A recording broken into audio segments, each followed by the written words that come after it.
અને આખરી વિદાયની વેળા આવે છે. ભગવાન આ ધરતી પર દીકરાને મોકલે ને ત્યારે પરમાત્મા કહે છે કે જા ધરતી પર જઈ તારા પિતાને તું મદદ કરજે.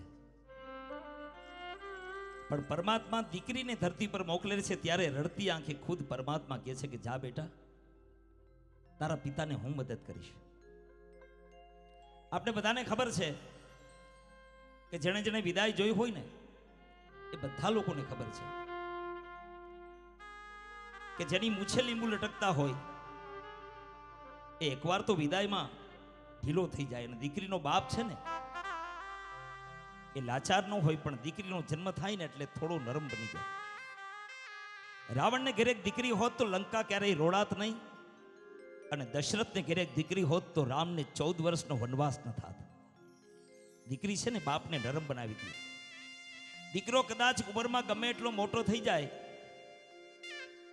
એ બાપનો બાપ ન બની શકે, પણ દીકરી છે ને એ સાહેબ 11 વર્ષની થાય એટલે બાપની મા બનીને ઊભી રહી જાય.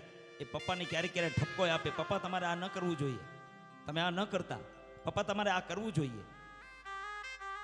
અને એ દીકરી વિદાય ટાણે એક જગ્યા વિદાયનો પ્રસંગ, દીકરીનો બાપ દીકરીને મળવા માટે ગયો. દીકરીનો બાપ રડતો હતો ત્યારે એનો મિત્ર આવીને કહે છે કે ભાઈ તારે ઘરે દીકરીનો જન્મ થયો ત્યારે જ તને ખબર હતી કે એને પાર્કે ઘરે મોકલવાની છે, એને વિદાય આપવાની છે, તો અત્યારે શું કામ લડે છે?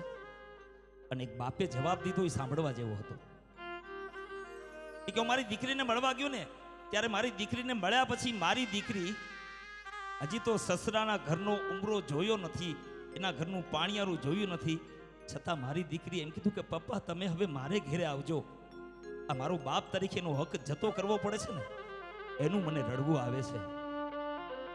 જેમ આપણા ગુજરાતી ગીતો છે એવી રીતે હિન્દીમાં પણ ગીતો લખાયા છે, અને દીકરી વિદાયનું એક આવું જ કરુણ ગીત.